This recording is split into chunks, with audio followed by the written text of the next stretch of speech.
met his match. I am not going anywhere. This is just the beginning. Randy Rainbow is a total loser. Believe me. That goes back to the Egyptian times.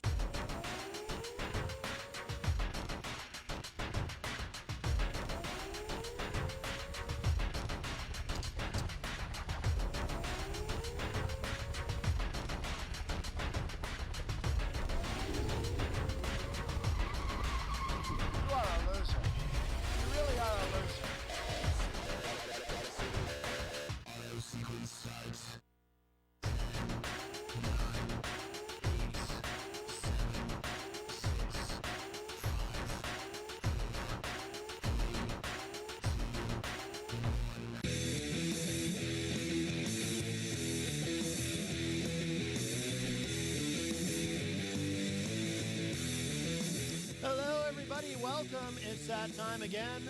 Matt Connarton, Unleashed in the Afternoon. We are live on WMNH 95.3, emanating from downtown Manchester, New Hampshire, streaming at WMNHradio.org, which, of course, you can also find WMNH on the TuneIn app, so you can put that on your mobile device, take us wherever you go. You can watch on Channel 97 Comcast if you're in Manchester, and, of course, via Facebook on the Matt Connarton Unleashed Facebook page. Please give that a like if you haven't done so already. I already see some folks in there. I see Jenny is in there, Fred Bonig from thedailyripple.org, Tom Massengale, Stephen Michael Dunn. If I'm missing anyone, forgive me. And it is, of course, Thursday, August 22nd. No, it's Wednesday. Why did I think it was Thursday? It's Wednesday, August 22nd, 2018. I'm so confused. You know, again, whenever that happens, I like to blame it on the time distortion effect that the Trump presidency has had. You know, I say all the time, it's only been a couple of years now. It feels like he's already served a term and a half. So it's that time distortion. It affects everything in the world. 603-250-6007 is the number to call if you would like to join us. 603-250-6007. You can call. You can always also interject and opine in the Facebook live chat. And you can also tweet at me anytime. At Matt Connarton is my Twitter. We will be joined at 4:30 by the great Dr. John D. Rich Jr. We haven't talked to him in about a month, so he'll be joining us at 4:30. During the program. So, but in the meantime, you can call, and you can call afterward, and, well, you could even call during, but we'll be busy. So, lots to dive into. You know what, I'm going to leave. I have something on my mind I was going to say something about, but I'm going to leave that alone for now. We'll see how that all plays out. And if you're a regular listener to all the programming here at WMNH, you might even know what I'm referring to vaguely, but I'll leave that alone. We'll hope for the best. Hope for the best. That's all you can do, right? Hope for the best with that particular thing. I'll just say this. If you didn't hear the morning show this morning, you know, we do archive all the shows at WMNHradio.org. You should give it a listen. You should listen to it anyway. It's great. I love the morning show with Peter White and the Moose, but this particular morning show had an occurrence that had never happened before during that program, and it's something. Don't listen to it right now. Stay with me for now. I've already said too much.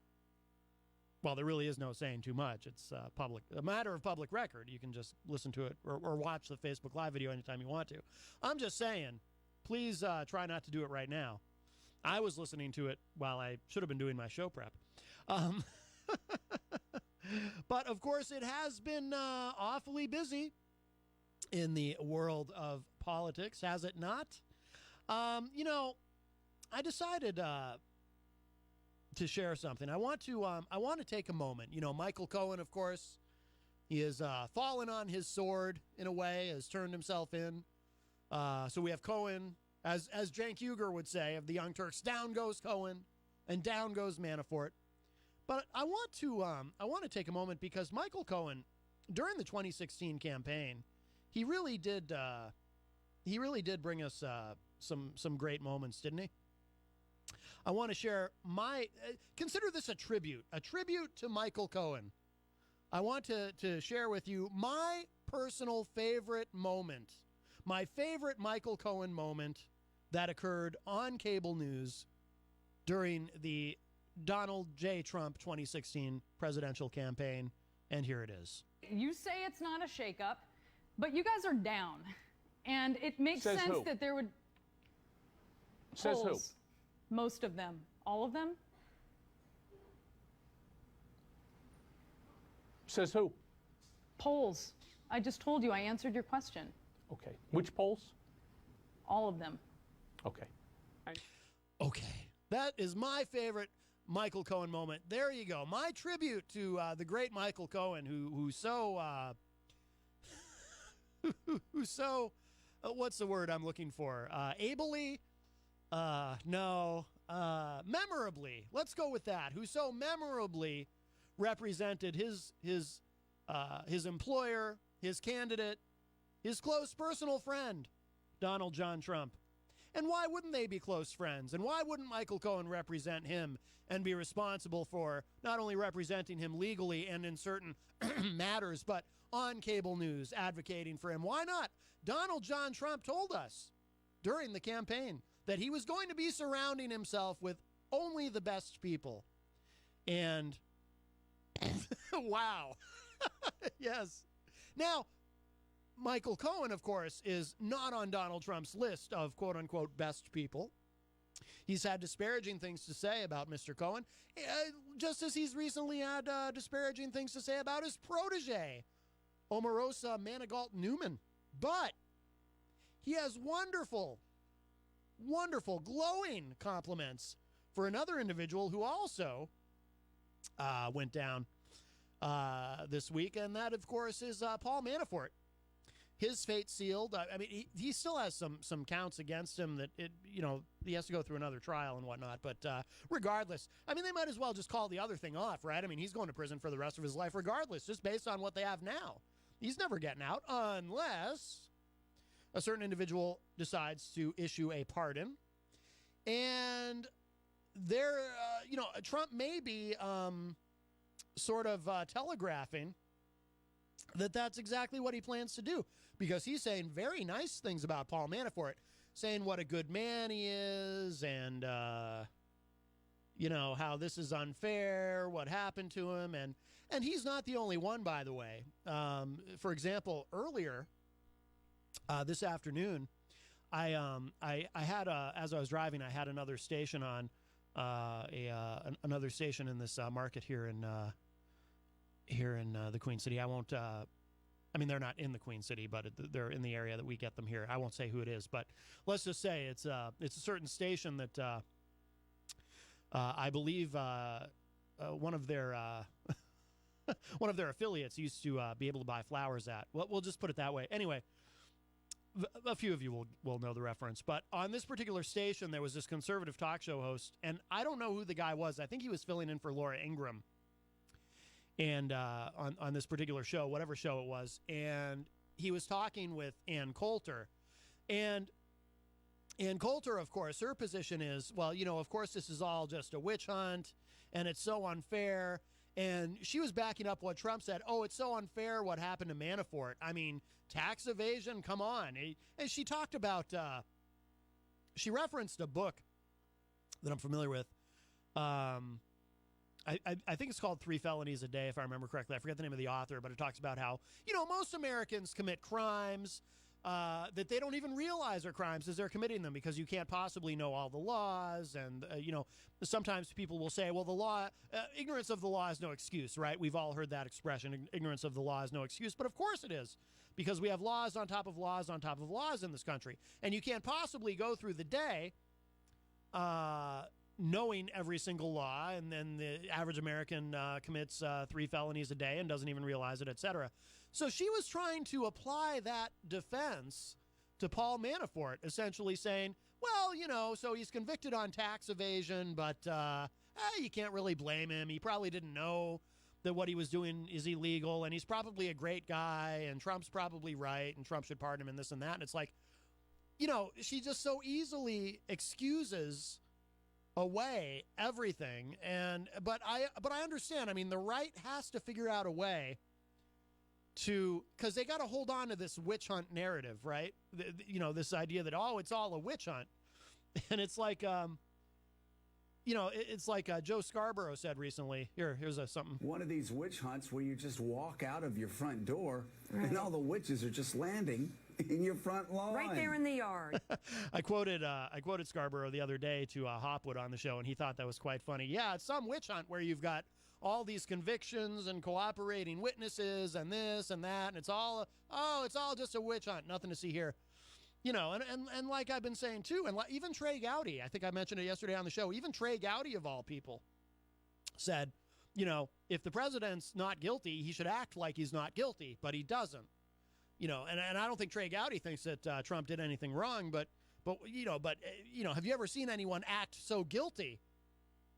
Because if he really has nothing to hide, then he should, shut up, let the probe, the investigation play out, and he'll ultimately be exonerated, and that would be a great thing, right? No, but he keeps saying it's a witch hunt, and like Scarborough said, it's a witch hunt where the witches are just landing right on your front lawn. You don't have to hunt for the witches; they just show up for you. So, it will be interesting to see. I mean, Trump is saying these very glowing things about Paul Manafort. It's also interesting to me, by the way. So you've got this dichotomy where, Trump is the law and order guy, right? I mean, that's one of the things that conservatives like about him. He talks about law and order. We got to have law and order. No, but Paul Manafort gets convicted, and it's like, oh, he's the victim of this terrible witch hunt. Now, some of that comes from, some of that's just blatantly partisan, right? If it were a cohort of a Democrat, then you wouldn't hear all the Trump supporters having sympathy for Paul Manafort. If Manafort were tied to the Clinton campaign instead of the Trump campaign, right? They'd be like, lock him up, right? So some of that's just partisanship. But it's also interesting to me, too. Oh, hello to Tom Massengale, who just popped up in the Facebook live chat. It's also interesting to me, too, how I do think that some people tend to have different attitudes about what type of crime it is. Everyone thinks that murderers and rapists and muggers and, I don't know, people who commit auto theft, whatever, right? Of course they should be put in prison. Some people think we should put people in prison for possession and use of cannabis, which obviously I feel very strongly we should not. But there's all these things that people believe you should lock people up for, right?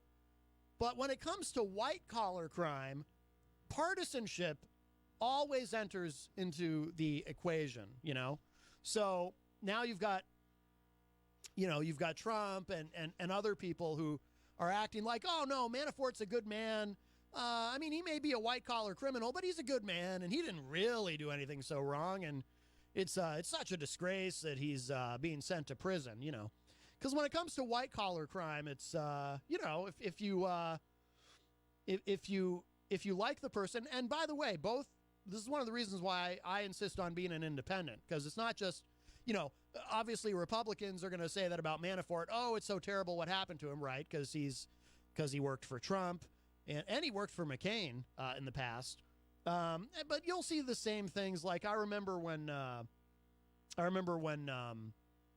Bill Clinton, on his way out the door, he pardoned Mark Rich, I believe is the gentleman's name, who was this pretty notorious white-collar criminal. And, of course, in this case, you had conservative media very upset about that pardon and questioning it. And, and of course, Democrats didn't want to make any judgments about Bill Clinton. So it goes both ways. But it's just interesting to me. When it comes to white-collar crime, everything becomes very partisan. Fred Bonig from the Daily Ripple says, take a knee in the Facebook live chat. Take a knee? I'm not sure what you're referring to, Fred. I hope you're not suggesting I take a knee during the national anthem, because that would just doing that would destroy the very fabric of our country. How dare you? I'm not sure what Fred means by that. My goodness. Oh, maybe he means Manafort or Michael Cohen when they're in prison. They might at various times be forced to. We won't go there. That's horrendous imagery, and I hope you weren't suggesting that either, Fred. That's not something I want in my imagination kicking around, that's for sure. But anyway, so it's just interesting to me to see the way they're kind of the way right-wing media is now spinning this as Manafort is some sort of a victim because he's he's going to prison for the rest of his life unless Trump pardons him.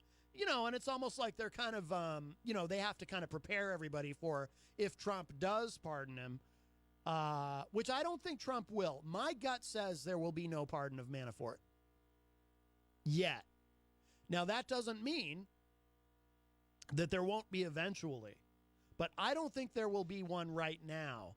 Unless Trump is panicked that Manafort has something on him and he wants to pardon him to shut him up. But my gut feeling is there will be no pardon right now of Paul Manafort. On his way out the door, at the end of his second term, maybe, because I think Trump will be reelected in 2020. I always say it because all he has to do is convince everybody who voted for him the first time to vote for him again, and that's easy because Trump supporters aren't bothered by much of anything that Trump does. So let's see. Fred says, so they shot Michael Brown for taking a pack of cigars in exchange for the pot he gave the store owner. What's that, $20? Manafort and Cohen stole millions. Equal justice under law, Fred says. Yeah, like I said, when it comes to white-collar crime, it depends on where you fall ideologically. So, today all the Republicans are on, conservative talk media. I mean, I'm sure right now, I don't encourage anyone to do this. I hope you'll stay with me. But if you're in Manchester right now and you click over to a different station and listen to some Howie Carr, I promise you, it's so predictable. Right now, right at this moment, Howie Carr is pontificating about how this is such a terrible injustice, what happened to Paul Manafort, and how Manafort's such a great guy and doesn't belong in prison, and it's so terrible, and Trump should pardon him immediately. Right after he's done firing Robert Mueller, of course. I guarantee you, and I guarantee you all of Howie Carr's callers are calling and saying, oh, Howie, you're right. It's so terrible.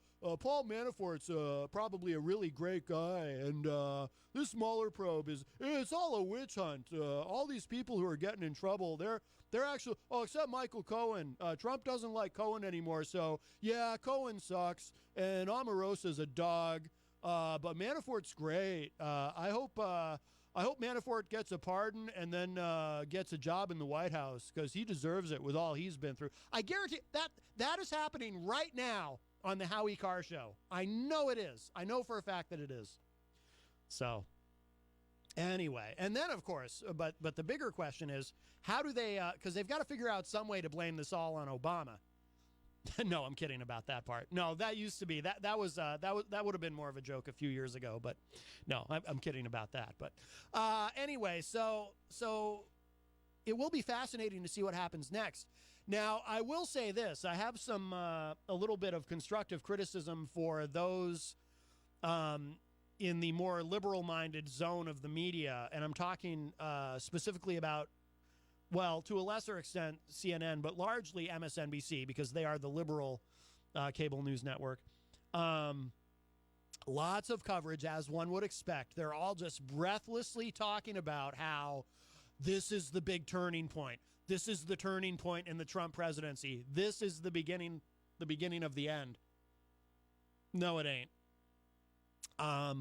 Every single time something happens that looks like, oh, this is a blow to the president. This is, somebody close to him is in trouble. He's made conflicting statements himself about this person or that person. Why does he seem to surround himself with crooks and liars after he explicitly told us it was going to be only the best people? It doesn't matter. It doesn't matter. The party will insulate him as much as they can. And Tom Massengale in the Facebook live chat says, you're right, Matt. Thank you. They will continue to insulate him as much as they can. And like I said, Trump supporters, they've already bought into the idea that it's all fake news, and that it's a witch hunt. It's fake news. It's all just to bring down Trump. So there is nothing. It's like Trump, and they bought in far before the election. It's like Trump made that joke. Remember, Trump said, and he was kidding, but so often there is truth and humor when Trump said, look, I could shoot a guy in the middle of Fifth Avenue and I wouldn't lose a single supporter. he basically was right. So when you have such a large base of people that just anything negative they hear about the guy, they just write off as fake news. No, there is no turning point. It doesn't exist. There is nothing. And I don't believe he'll be impeached. Even if the Democrats get control, they'll figure it out. They'll figure out a way to screw it up. Right. So nothing's going to, I think we've got him for 8 years. I honestly believe that. One way or another. And maybe it'll turn out, too, that the Mueller investigation doesn't even find anything on Trump. Donald Jr., I'd be a little more worried about, and maybe that's what Trump is really worried about. I don't know. But in terms of proving that Trump has actually done something illegal, there may not be anything. He behaves like he's guilty as hell. So my gut feeling is, yeah, there is something. It's like you got to admit, he does behave, even if you're a Trump supporter, you got to admit, he does behave like a guilty man. It's like I've told the story on the show before. So if you've heard this before, forgive me. I know we've been picking up a lot of new listeners, but I'll try to keep it very, very brief. But it reminds me of a personal story that I have. I worked at, some of you will remember if you're in Manchester, or if you're anywhere, you might remember this chain. There was a chain of retail stores called Strawberries, and we sold CDs, and at that time, when I first worked for that company, we even still had cassette tapes and VHS and all that. So this goes back a ways. But we had a Strawberries right here in Manchester. We had one. It was kind of like where Chuck E. Cheese is, like next to that or something in that little plaza. And I was going through the training program to be an assistant manager for them. And I was doing my training in the Manchester store, and then I ended up in a different location to actually work, but I was being trained in Manchester. And on my last day, close to the end of my last shift, actually, in that store, I was standing there kind of near the entrance to the store with the store manager, and her and I were just kind of talking. Her name was Maz. She's a really nice lady. I wonder whatever happened to her. But we were just kind of talking, saying our goodbyes because I was finishing up there. And someone set off the alarm as they're exiting the store. Now, setting off the alarm as you're exiting the store, that would happen all the time. Didn't necessarily mean somebody stole something. It might be that a security tag got missed when the cashier was ringing them out or whatever. I mean, the weird things would happen. Sometimes if someone had something magnetic on them that might set off the alarm. So most of the time, right, 9 times out of 10, it wasn't that they stole anything. But this girl, she goes to exit. She's pretty young. She couldn't have been more than 16. She goes to exit the store, and she sets off the alarm. And immediately, as soon as she sets off the alarm, immediately in a total panic, with tears in her eyes, she turns to Maz and I, and she goes, I didn't steal anything. And then we're both like, and she's in a total panic. I didn't steal anything. So, of course, Maz just very calmly walked over to her and kind of put her hand out, and the girl handed her, I don't remember what she stole, but it was obvious that she stole something just based on how she reacted. She might as well have turned to us and said, yeah, I did steal something. It couldn't have been more obvious, right? Because, most people, if they didn't steal something, they're just like, oh, something's setting off, and occasionally they would even get annoyed with us for forgetting to deactivate the security tag or whatever. Most people would be pretty nice about it. But this girl obviously had stolen something. Hello to Henry Noel, who joins us in the Facebook live chat. Hi, Henry. So anyway, I just think of that. I reflect on that moment when I think of Trump and the way he, from the very beginning, it's a witch hunt and it's a disgrace and all this and all that. He behaves. I mean, again, Trump supporters, at least give me this much. You have to admit, he behaves like someone who is incredibly guilty. He does not behave like an innocent man. He never has. Come on. I mean, I know you want to believe, if he's your hero, you want to believe that he's the most ethical, he's got all this integrity and, even with all the terrible stuff about him. I know Christian evangelicals say, well, he was a sinner, but we're all sinners. But we like him because he's pro-life, so it's all good with us, whatever, sleeping with porn stars and everything. Don't worry about it. I get that, but you have to at least admit this much. Unless you're completely disconnected from reality. You have to admit this much. The man behaves like he is guilty as sin. right? That's how he behaves. That is what he projects out to the world with his constant complaints about it's a witch hunt, it's this and it's that, and why hasn't Jeff Sessions fired Robert Mueller yet, or whatever he said, or was it Rosenstein? Who was he complaining about Sessions hasn't fired yet? It might have been Rosenstein. He's a little bit careful about any direct references to firing Mueller. It was probably Rosenstein. He said Sessions should fire. So, you know, Jefferson Beauregard Sessions III, your Attorney General of these United States. That guy. So, anyway, we do live in interesting times. I believe is that an ancient, is it a Chinese curse? May you live in interesting times. Well, we certainly do. But I enjoy it. Makes doing the show fun. Henry also says hi to Jenny, who is in the Facebook live chat. Any moment now, we'll be joined via phone by Dr. John D. Rich Jr., and we haven't talked to him in about a month, I think, so looking forward to that. Other than that, there's really not much going on. No, I'm kidding. There's always a million things going on. I already did my tribute to Michael Cohen. I'll probably do that again, though, before the end of the show. By the way, Cohen's attorney has said, now this surprises me. I don't know what the strategy is here, but Cohen's current attorney says that Cohen will not accept a pardon from President Trump. Now, I think he's just saying that to appear noble because based on what Trump has been saying about Cohen, I'm pretty sure there is no pardon forthcoming. I notice I don't see Manafort's attorney out there saying that Paul Manafort won't accept a pardon, but we'll see. Hi, is this Dr. John D. Rich Jr.? It is. You're right on schedule. It's interesting that you're talking about Cohen. Yes. Because I decided that when I came on, I needed to complain about something. I know that you don't like complaining or criticizing other people. That's true. From listening to your show, I know that you like to just keep it. I do. I try, Doctor, to adhere to the principle of if you can't say something nice, don't say anything. And I try to conduct myself that way on the show always. Is that what you do? That's what that's what I strive for, Doctor. And I think we should all strive for that. You know, we should all try to be more like Trump, the risen Christ. But yes, please go ahead, sir.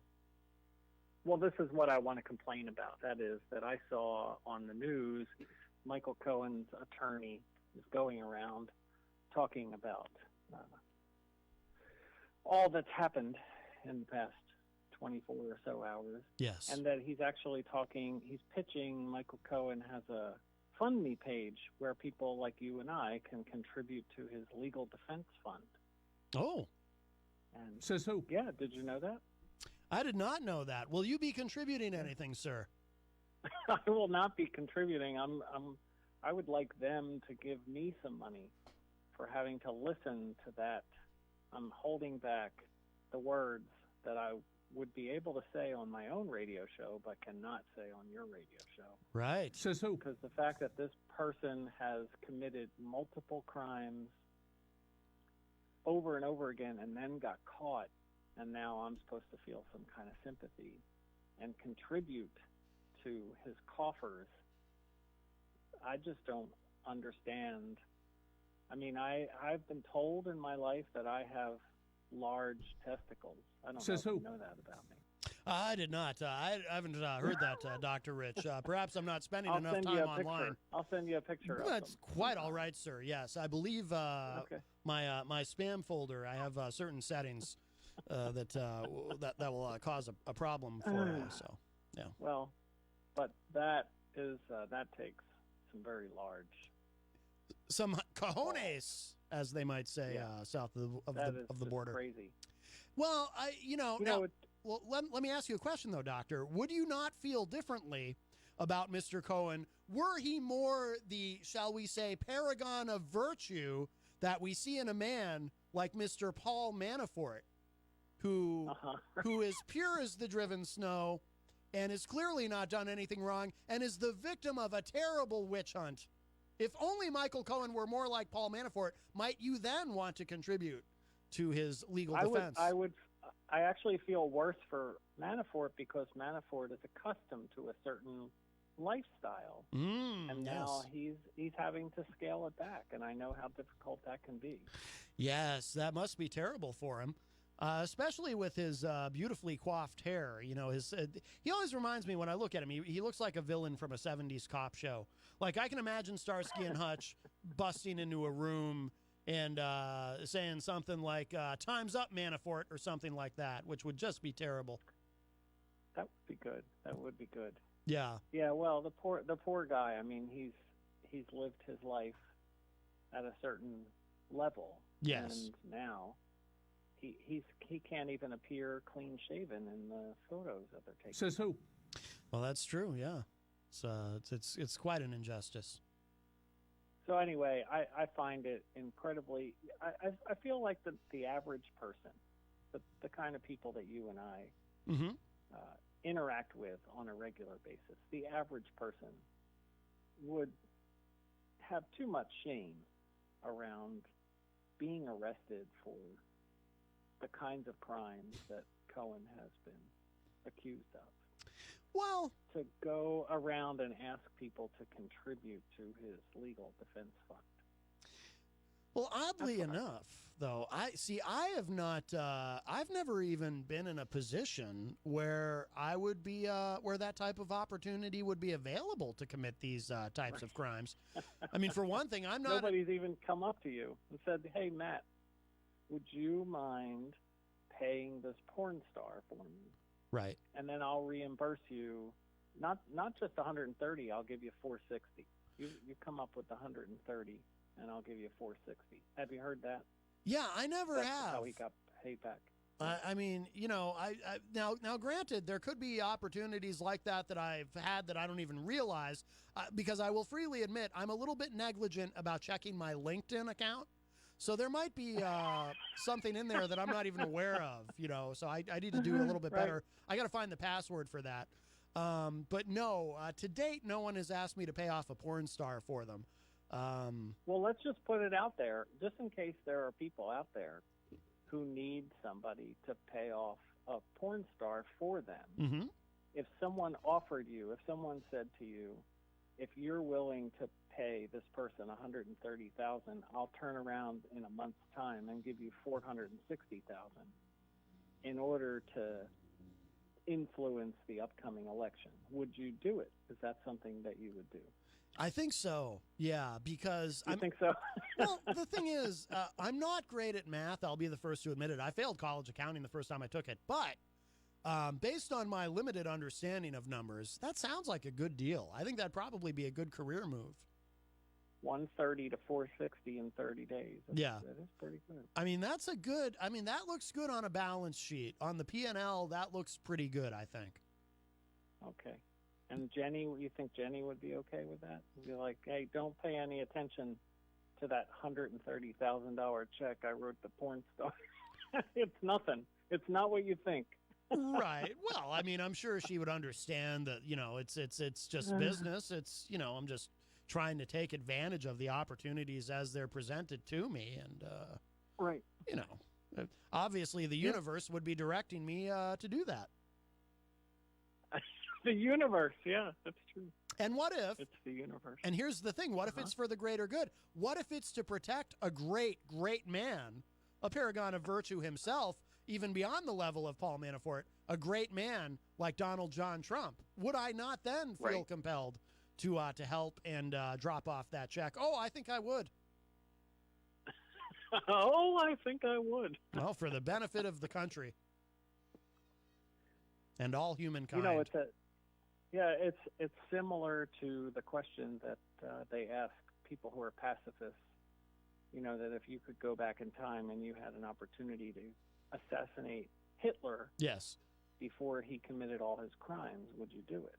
Right. And so you're saying that the paying off of the porn star could very well be analogous to that situation. Oh, very much so. Yes. Yeah. Well, I think it's obvious. I don't know why that would even be a question. anybody in the Facebook Live, have anything to say about that? Well, I think I think they'd all be on board with me with They that. would. But I'm assuming. We're all very like-minded in our practicality. I mean, you have to be practical about these matters. Yeah. So, I mean, I can't tell you the number of times that I've been asked to pay off a porn star, and I haven't done it. I haven't had access to a home equity line of credit like. Right.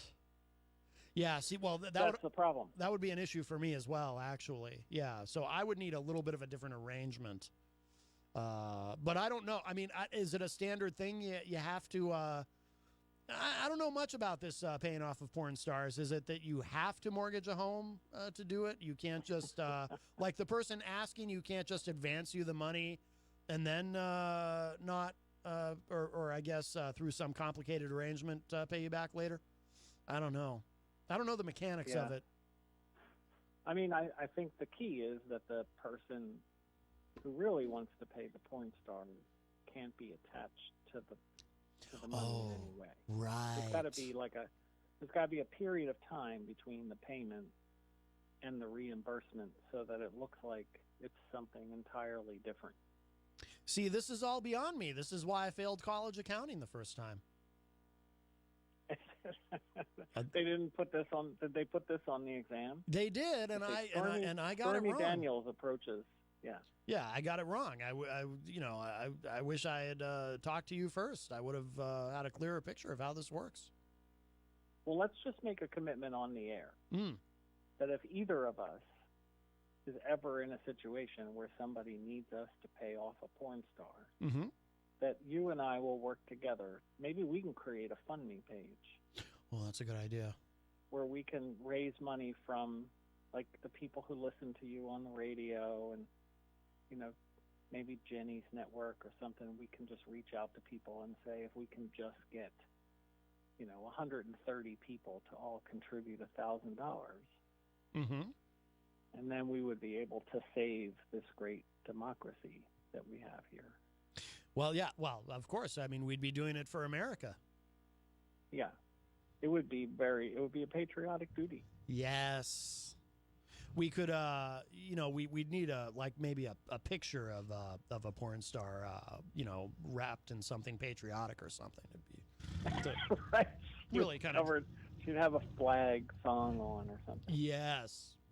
Just kind of. Although some people who are very patriotic would actually be offended by that, so that might backfire.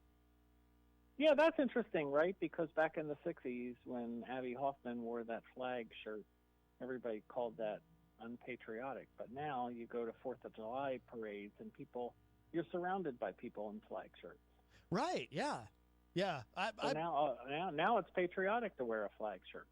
Yeah, although even now, I guarantee you there's some people who, they're probably all like 90 years old, but there's some people who would still object. Yeah. Some people don't like it. That's right. What about flag condoms? I wonder if those exist. I'm sure they do, and I'm sure they're. I'm sure those same 90-year-old people would look unkindly on that as well. But maybe even 80-year-olds. I don't know. But you know how those kids are. So, Doctor, did you have something specific you wanted to discuss today? It's been a while since we've talked. Yeah. I've been thinking about it, and I don't know that I have a very specific topic. Sometimes I come on and I've got something that I've been reading about. And, my time lately has been just focused on doing the show and working on, getting the book, promoting the book and stuff like that. I'm about to go back to school to start teaching again on Monday. Wow. Good for you. Yeah, so I'm about to get really busy. Yeah. I don't have a specific topic. I mean, I know that I just turned 50. And, so that's got me thinking about there's a guy named Eric Erickson. Have you ever heard of him? Yes.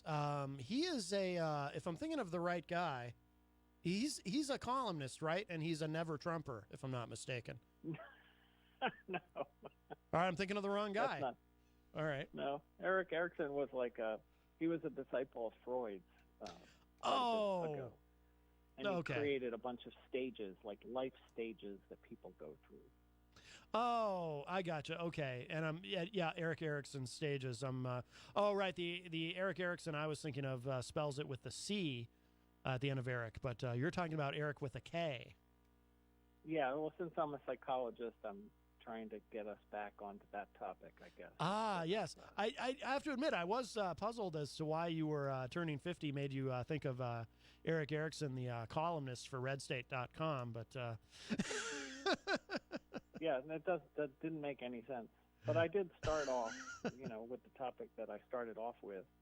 The connection is that, right around this time, Erickson says that people start entering. So I don't know how old you are, but I guess you're 40 or 40-something. Is that accurate? Or Something like that.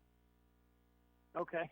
You don't want anyone to know. I'm actually much older than I appear, but I use oil of Olay. It keeps my skin soft and supple. Soft and supple. Okay. But by the way, I was wrong. The Eric Erickson I was thinking of, he spells it E-R-I-C-K, so he uses both the C and the K, which I find. C-K. Yeah. Which just to be safe. Which I actually think that's pretentious. I don't think using both is right. You don't need both the C and the K. He doesn't need both. Yeah. But you gotta pick. You gotta something or get off the pot. Hey, but what would you expect from a conservative never Trumper? Am I right? This guy. Anyway, I'm sorry. Go ahead, Those Doctor. guys are always putting C's and K's together. Yes, they are. Yes, they are. It's un-American. It's really that's one of the ways that you can tell who you're dealing with. Mm-hmm. You can ask them how do you spell Eric? Yeah, and then you know. If you're using both a C and a K, you're just not on board with making America great again. And I think if you use just the K, that's liberal. Just the K. Right. Well, you know how those libs are. It's a little on the fringe. Yes. But we digress. Yeah, we do. Okay, anyway, so I just turned 50. Yes. Which Erickson would say is entering a new stage. It's actually the penultimate stage. You know that word, penultimate? Yes, it's one step before ultimate. Yeah, very good. Yeah, not a lot of people don't know that word. I love using that word. It's all that fancy book learning I do. Penultimate stage. Yes. And the stage has to do with starting to think about leaving a legacy and doing things to make the world a better place, or to have people remember you in a fond way. That what you're doing is, if you have children, then you can tend to satisfy that stage with raising your children well and helping them along and stuff like that. But if you don't have kids, that doesn't mean that you can't satisfy the stage. You can also get involved in charities, or you can contribute to things that you think are in your wheelhouse, or make the community stronger or something like that. And it's interesting because as an academic, I of course studied these stages over and over again, but when I studied them, I was in an earlier stage, and so it was all academic. But I do find myself thinking about those kinds of things. It's I think it's preparation for my own death. You're starting to think about, it's becoming more real. When you're a teenager, you don't think about that stuff. It seems like you're invulnerable, and oh yeah, the older you get, the more you start to realize that you're going to go in that direction just like everybody else did. It becomes a lot more real. And so anyway, I guess that's a little depressing. But yeah, I'm very depressed now. Yeah. You're depressed. I am. I'm deeply depressed. You've depressed me. So a person tends to start as, infants start with a phase that has to do with trust and whether they can trust the world, and that has to do with their parents or their caregivers and how their caregivers respond to them when they have a need. And then the next stage has to do with autonomy versus shame, and that tends to be centered around potty training, actually. I don't know if you know this, but Erickson felt that the potty training was extremely important. It was extremely important that parents not make their kids feel embarrassed or ashamed when they had an accident.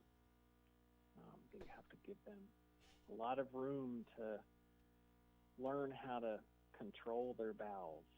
Well, I've told you my potty training story, right? It's probably my earliest memory. I think so. I cried. No, go ahead. I cried the first time on the potty chair because I thought something important had fallen out of me. Oh, how about that? And that so was it was like traumatic? It was very traumatic. I cried. That's a true story. More of an anecdote, I suppose, but yeah. And that was last year? No. I told you I'm very old. Right. I use oil of Olay. Last year. It was at least 5-6 years ago. How dare you? 5-6 years ago, yeah. Well, I had to learn to control my bowels if I'm going to do a 2-hour radio show. Right. So, again, I like to be practical about things. Well, it's pretty unnatural, right? I mean, if you think of ourselves as animals, as opposed to, people who have no relationship to animals whatsoever. And animals don't really hold it in all that much. You ever seen, an animal has to go at the zoo or whatever, and they're going while they're walking. That's true. It's very uncouth, in my opinion. It is. Yeah, those animals are so uncivilized. I mean, for crying out loud, there's people watching. Jeez. Yeah. Well, I don't go to the That's zoo. right. It's embarrassing. My goodness. And have you ever noticed that the animals are all naked? Did you ever notice that? Yeah, I have noticed that. I try not to notice. I try to just kind of cover my eyes. Right. It's not. Very upsetting. You can't take them. You can't take them anywhere. Right. Well, that's why they have to be shoved into a zoo in captivity. They're naked. They're going to the bathroom just like while they're walking. Otherwise, we'd have animals just roaming the streets with their nudity and their peeing and pooping everywhere. It's unacceptable to me. Yeah. Not in Trump's So America. We won't have that. That's interesting. I think that the whole thing about potty training is really, I mean, I guess it's good for society that we don't go to the bathroom outside the way we used to, but right. To some degree, the whole issue of potty training being an issue is the beginnings of teaching our kids to hold back and repress their natural instincts for the benefit of the civilization.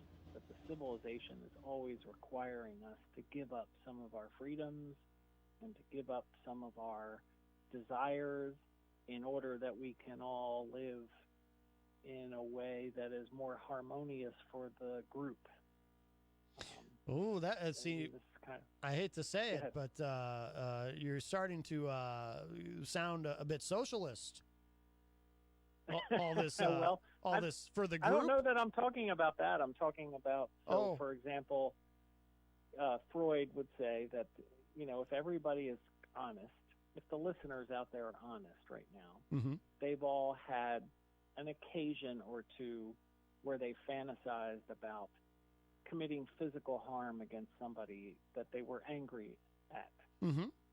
Maybe it's your boss. Your boss reams you out in front of other people, and then there's this fantasy where you're going to get revenge on them, or your parents do something, and then there's some kind of visualization of them dying in some way, that there are these like revenge thoughts that people have, and that those are very natural instincts. Yes. And so Freud and Erickson would say that if we didn't have a civilization that made those things illegal, there would be far more people who would carry out those urges, because those urges are very natural.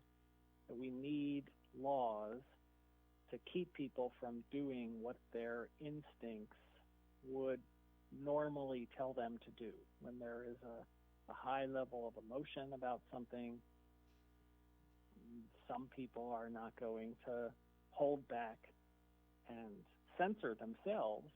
So we need laws to be on top of their own self-censorship to try to keep people from murdering and keep people from raping and keep people from, who knows what else we might be inclined to do. Yes. So I don't mean it as a socialist thing. I mean it as that civilization, according to Freud, civilization is like the big parent.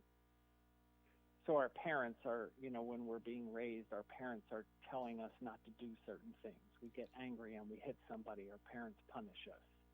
We do something wrong, we say the wrong thing, and our parents punish us. Our parents are teaching us that there are certain things, whether you want to do them or not, that are not proper. It's good. So they teach us how to keep in line, and that civilization is the same thing. It's like a parent in that there are things that we can expect people to desire to do, except that there are laws preventing us or like whole punishment over our heads. And without those laws, there would be a tremendous amount of chaos. Oh, I'll tell you, though, some of my libertarian friends won't like that kind of talk. They want to be able to poop where they want. They just want to, right. Unfettered. I imagine that even your libertarian friends would say that maybe there should be some laws about not just pooping in the middle of the street. Well, they don't feel like dropping your pants. They don't like the state telling them where to poop. No? No, they don't. But that's okay. Yeah. Well, again, I'm sure that if you were going to talk to some of your libertarian friends, that there are some laws that they probably approve of because they're to the benefit of us all. Don't kill other people. Don't rape people. Anything that would have a negative impact on another person. Right. We've decided as a society to allow certain individual freedoms to be dampened in order that everybody can live in a state of relative ease, or at least not worry about if I go outside, somebody might shoot me, that the laws keep people in check. Well, you do have the anarchist libertarians who don't want anything to be illegal because they think if nothing's illegal, then everyone will just behave. Huh. Well, what do you think about that? Well, you got to remember, I'm up here in New Hampshire, so we have those kind of folks. I mean, I have some. Well, what do you think about that? I mean, that requires a tremendously optimistic yes, view it does. of human nature. Yes. No, I have no problem with laws telling me not to kill or poop in the street or anything like that. I have no problem with it at all. No laws about. You're okay with laws about pooping in the street. Yeah, I mean, obviously it does require me to,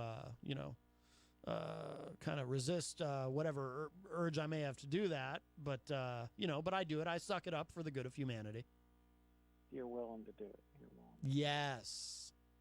But well, so how about that? I didn't even think that I was going to be talking about potty training, but yeah, well, potty training is the first lesson that a parent teaches a child to hold back on a natural instinct in order to fit into society, that we're trying to teach our children how to conform enough that we can be successful in this civilization that we've decided we're all going to be a part of and we're all going to support.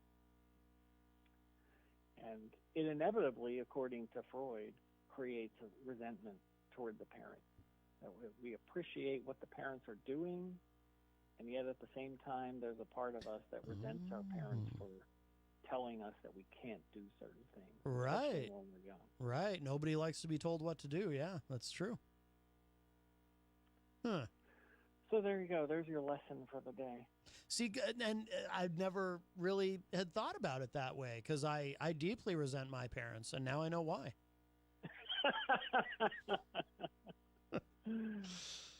Well, you could always, maybe you could get a picture of them, and then you could go to the bathroom on the picture. Well, that's very creative, Doctor. Did not expect that suggestion. Well, Wow. I'm just trying to help you. If Sure. you resent your parents, maybe that would be a way to vicariously release the aggression that you have Right. bottled up. Right. I'm going to give that all the consideration it deserves. Absolutely. Yeah. I like it. I Okay, can well, put that on When you. we talk next, maybe you can tell me how that went. I'm going to put that on YouTube. It'll go viral. Oh, yeah, it probably would. Yeah, yeah. All right.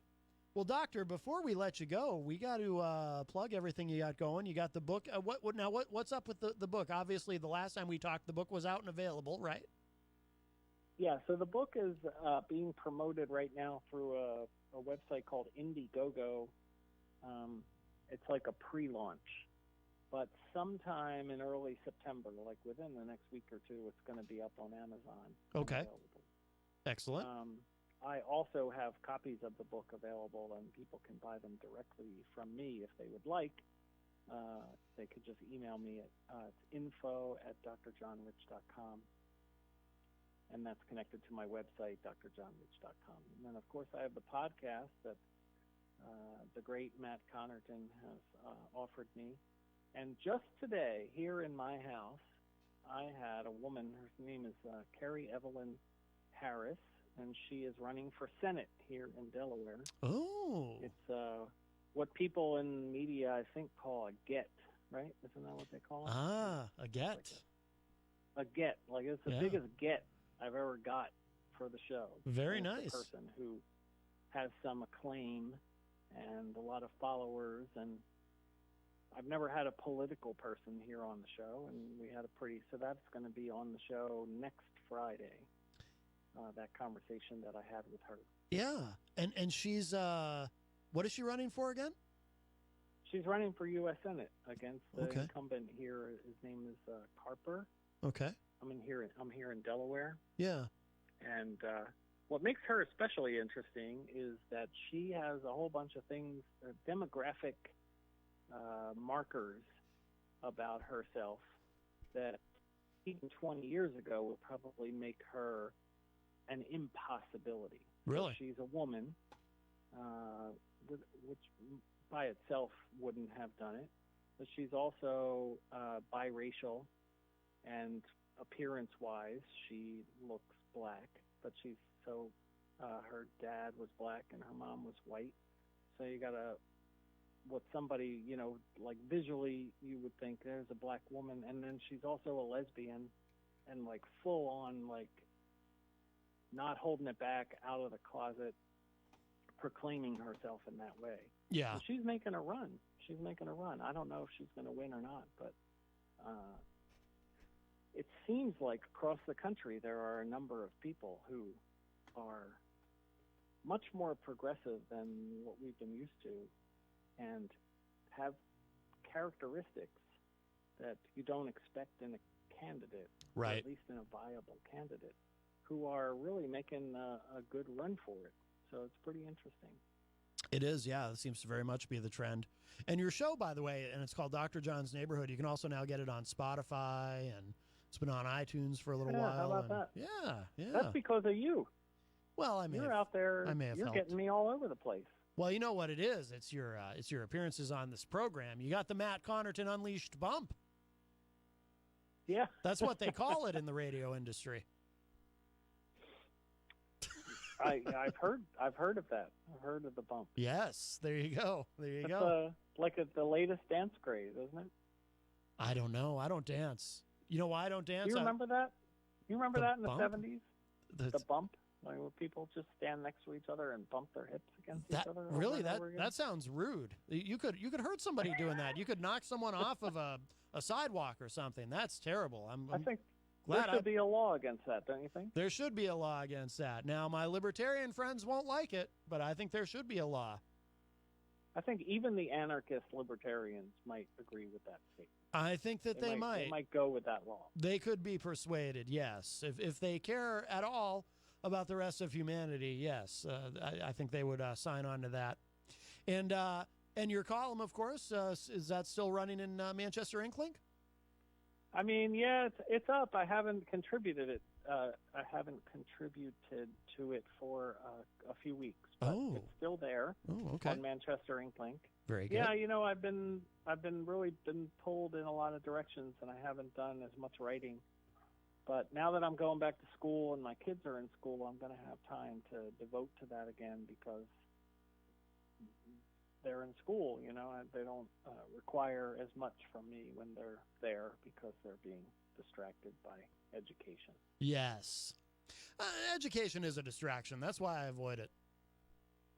Well, education, that could be another whole topic, some other show, maybe in 2 weeks. Yeah. We can talk about the ways that education is, in some ways, another way for the society to teach people to conform and to teach children what role is expected of them later in life. See? How there's schools in the inner city are more likely to have metal detectors in them. See, there's that kind of talk again. That kind of talk again. That's why the libertarians say it's indoctrination. Public education is indoctrination. See? Right. So maybe we could talk about that. That would be an interesting. You're very socialist, probably because of that liberal college you teach at. Yeah, we know what's going on. All I'm doing is pointing out things that I think are factual. I'm not necessarily expressing any opinions about them. I'm saying that the civilization does require us to give up some of our freedoms for the greater good. The education system does have resemblances that you can go from one school to another in different kinds of neighborhoods and see entirely different you sound like you're study that are being offered. You sound like you're reading from the Communist Manifesto with that kind of talk. How dare you? We have nothing to lose but our chains.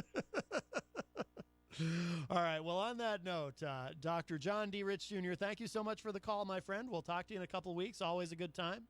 Oh, we didn't plug your website, drjohnrich.com.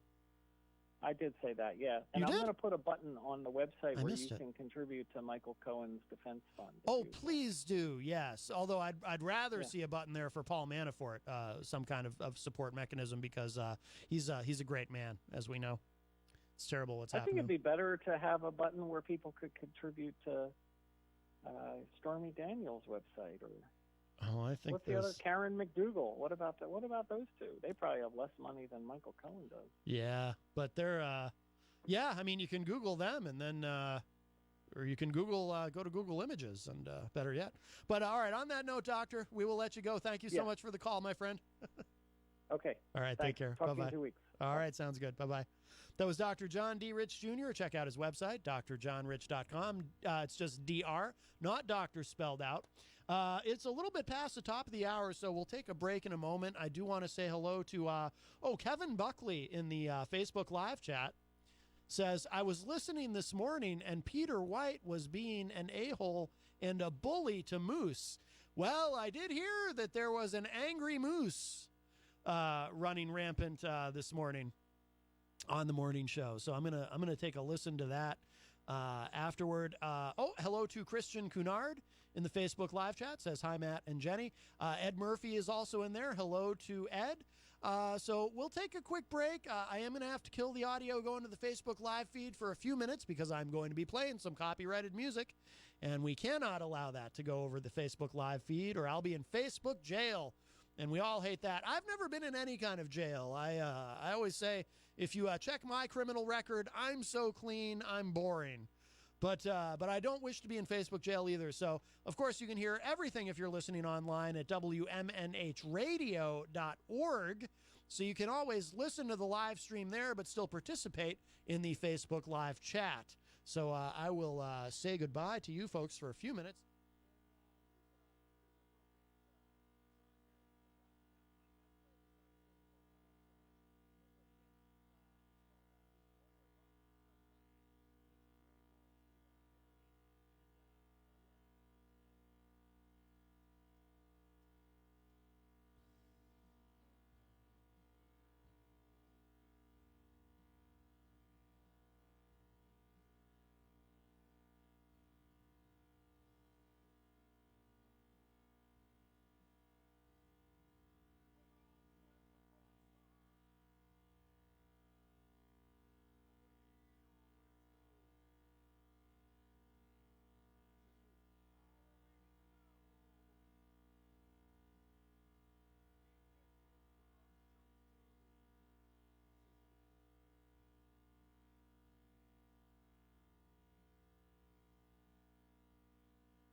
pull the audio back up there on the Matt Connarton Unleashed Facebook page. Of course, lots of activity in there. So that's another way to communicate. And, of course, you can tweet me anytime at Matt Connarton. I would love to hear from you there as well. Thank you again to Dr. John D. Rich Jr. for joining us earlier. And if you missed any part of our conversation, you can always check the archive later. Of course, it'll get archived at WMNHradio.org just a little bit after the program, or program, as some people say. I think that's how they say it on the BBC. They say program. It's almost one of those things where there's so much going on. It's almost difficult to figure out what to go to next. But I think let's kind of shift gears. You know, we could talk about Cohen and Manafort and all the fallout from that all day, but there are other things that I think deserve and demand our attention. And, of course, we can talk about whatever you like if you give me a call at 603-250-6007. But here's something alarming that I think, obviously, this is an issue that's being discussed, but I don't think it's being discussed enough, because I don't get the sense that there's really a whole lot being done about this. I don't think there's enough attention being paid to it. Politico magazine has a story up that this just went up yesterday, titled, "I just hacked a state election. I'm 17, and I'm not even a very good hacker. It took a lot less than you'd think for myself and my fellow teens to steal the midterms." So this is written by a young man named River O'Connor for Politico. And it's kind of a short article, but this is what he wrote. "It took me around 10 minutes to crash the upcoming midterm elections. Once I assessed the shockingly simple and vulnerable set of tables that make up the state election board's database, I was able to shut down the website that would tally the votes, bringing the election to a screeching halt. The data were not lost completely, and just like that, tens of thousands of votes vanished into thin air. Votes, rather, plural. Throwing an entire election and potentially control of the House or Senate. Not to mention our already shaky confidence in the democratic process itself into even more confusion, doubt, and finger-pointing. I'm 17, and I'm not even a very good hacker. I've attended the hacking convention DEF CON in Los Angeles." Oh, DEF CON, that's also the name of Scumpy's band, Jeff Scumpy Lorenz, whom you can often hear on the morning show. Might be hearing him more often in the future. "I've attended the hacking convention DEF CON in Las Vegas for over 5 years now, since I was 11 years old. While I have a good conceptual understanding of how cyberspace and the internet work, I've only taken a single Python programming class in middle school. When I found out that the Democratic National Committee was co-sponsoring a security competition for teens and kids, however, my interest in politics fed into curiosity about how easy it might be to mess up a U.S. election. Despite that limited experience, I understood immediately when I got to Las Vegas this year why the professionals tend to refer to state election security as child's play. The voting machine village at DEF CON, the aforementioned competition where attendees tackled vulnerabilities in state voting machines and databases, raised plenty of eyebrows among election boards and voting machine manufacturers alike. It's a hard pill to swallow for the public, too. No one wants to believe that, after waiting in a lengthy line, taking time off from work, or finding a babysitter in order to vote, their ballot could be thrown away or, even worse, altered. Consequently, people started to take notice as reports came in from both the intelligence community and organizations like the DNC about the ease with which a foreign power could potentially do such a thing. Since electronic voting was introduced in the early 2000s, leaders in both Washington and our state capitals have repeatedly failed to keep up with the rapid advances in information technology and cybersecurity. The replica state election websites used in this year's competition were built on MySQL, a database management system that stores data in simple tables containing columns and rows. By inputting a command into the search bar to see all of the website's tables, I could then see all of its data, including voter tallies, candidate names, and tables of basic website functions.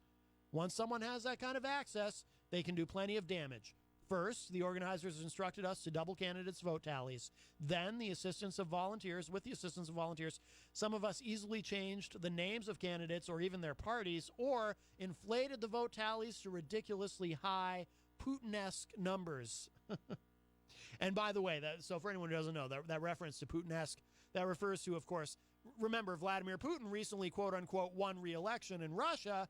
And, he won 99.8% of the vote or something.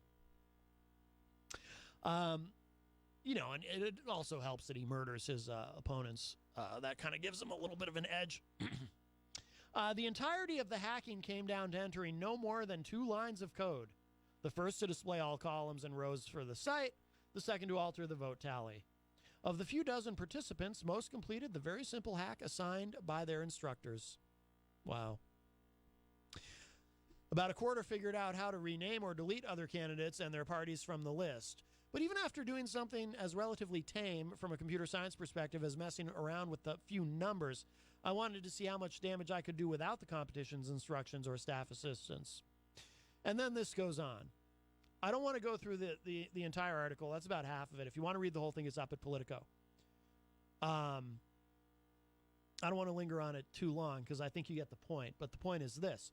So we have vulnerabilities, and it's worse than many of us may have thought. This problem of the potential for voting machines, voting systems being hacked, voting databases, it's nothing new. I mean, we've been hearing about it for a very long time, but sometimes I think it's instructive when someone points out that, hey, this is a bigger problem than you might think, and it's worth actually doing something about instead of just a lot of talk. Because I'll tell you, it's actually very easy if you look online to find stories like this that discuss the issue, that highlight the problem and the vulnerabilities in our voting system. It is very difficult to find anything online that discusses anything tangible actually being done about the problem. Good luck finding that. I'm sure somebody somewhere in some precinct of some city or whatever is working diligently on making sure to ensure the integrity of the voting wherever they are, right? But this is big. And this kid who wrote this article is saying, look, it's not hard. And you might think, well, yeah, but how many people know how to actually do this? Probably a lot. There's such an emphasis now on learning coding. And, to the point that, there's talk of it being mandatory in high schools in the future, learning how to write computer code. And, it's probably not difficult. If you're someone who is running a campaign, it's probably not hard to find somebody who is, for the right money, willing to do something nefarious, who, knows how to write code, knows how to hack, and knows how to alter an election. It's probably not difficult. And, it's probably already happening. It probably has happened. The Republicans will often talk about voter fraud, and they're not wrong to raise the issue. It's a real issue. It's just not. They're just way off track in terms of the mechanics of it. In terms of voter fraud, we need to worry about hackers altering votes, not, because I always hear the stories, and I say this with apologies to my Republican friends, but, on the right, they're always talking about, I hear these mythical stories about these bus loads. The Democrats have these bus loads full of undocumented immigrants and people from other states showing up at the polling places, and they all get off the bus and they go in and vote illegally. And, and I have yet to see, and I'm not saying voter fraud doesn't happen. I believe it does, but I have yet to see, I don't know, I'd be interested in maybe seeing some evidence of these bus loads of people, like maybe some video or some pictures. I know so many people who claim, oh yeah, I was at a polling place on election day and I saw all these people who don't quite look like they're from around here getting off a bus and going in and voting. And I'm sure they all voted for Democrats. Oh, so while you were there witnessing this, it's odd that you, in an era where everyone has a phone, a smartphone, and you can take pictures and video. It's odd that it didn't occur to you to whip this out and, document this, but I'll take your word for it, I guess. Come on. So that, I think, is BS. But there is a problem with potential voter fraud, that we do need to actually be looking at. And it's the vulnerabilities in the voting system and the vulnerabilities to being hacked. Hello to Dr. John D. Rich Jr., who joins us in the Facebook live chat. We just spoke with John a little bit ago, and someone is calling. Hi, welcome to Matt Connarton Unleashed in the Afternoon. Who's this? Hey, it's Ridley. Dave Ridley from the Ridley Report. How are you, sir? Oh, about the same as usual. Same as usual. And how would that be? I mean, how are you usually? Well, I'm cranky. Oh, wow. Oh, my goodness. Well, I find you quite pleasant when you phone into this program. Well, I'm always angry about the government. Oh, yes, you are cranky about that. We were actually discussing the government a bit on an earlier segment with Dr. Rich. Yeah, I bet you were. It's kind of what everybody talks about, which is it's an improvement over the past in a sense. It's better to have people paying attention than not. But I agree, yes. They're probably mostly paying attention to distractions that are placed in front of us by the government and the media that works for the government. Yes. Well, what's on your mind today, sir? Well, the government. Oh, yes. But there's an actual specific thing that has happened. I guess New Hampshire has fallen from number 1 to number 2 in the latest incarnation of freedom in the 50 states. Yeah, I saw something about that, and I didn't get a chance to read it in depth yet, but I did see that headline. What has precipitated this fall? Do you know? Have you read the article? I don't know, but the data is usually about 2 years behind the current situation. So they've been putting it out since roughly, I think this is the Mercatus Center one. There may be 2 different freedom indexes now. I'm not sure, but it's really nice to have someone rating the states, as opposed to rating the countries, because rating countries has been done for a long time, but now they're rating states on both social and economic freedom. So it does give libertarians around the country a clearer sense of where they should move. If they if they're going to relocate from where they are. And actually, I'm not as uptight about this as some folks are. New Hampshire's tradition in New Hampshire is that we're always near the top of almost every metric, in terms of quality of living and freedom and crime and stuff like that, low crime. But we're very rarely number 1, in most of these metrics. We're just consistently in the top 5, and that's why we're overall number 1. Does that make sense? Yes, it does. Yes. And since this started around 2009, we've always been, close to the top. And so we bounce around, hover near number 1. And other states, well, Florida was listed as number 1 this year, which I'm skeptical about. And also, it's rare for Florida. I mean, Florida has never even been on the radar before. As far as I can tell, in the kind of freedom ratings that I've been looking at over the years. And so, in Colorado was number 1 this one time, and I just then it's not anywhere close, and it just bounces all over the place. But New Hampshire, again, it's always very close to the top. Yeah. Well. So who's number 1 now? Now that we're number 2. They say Florida. Oh, Florida currently on the current list is number 1. Yeah. So what does this mean for the Free State Project? Does everyone have to move to Florida now? Oh yeah, it's mandatory. We all must pack up, and you've got 5 days to get. Oh my goodness! Wow. But Florida, yeah, that really does surprise me because I don't think does Florida even have medical cannabis?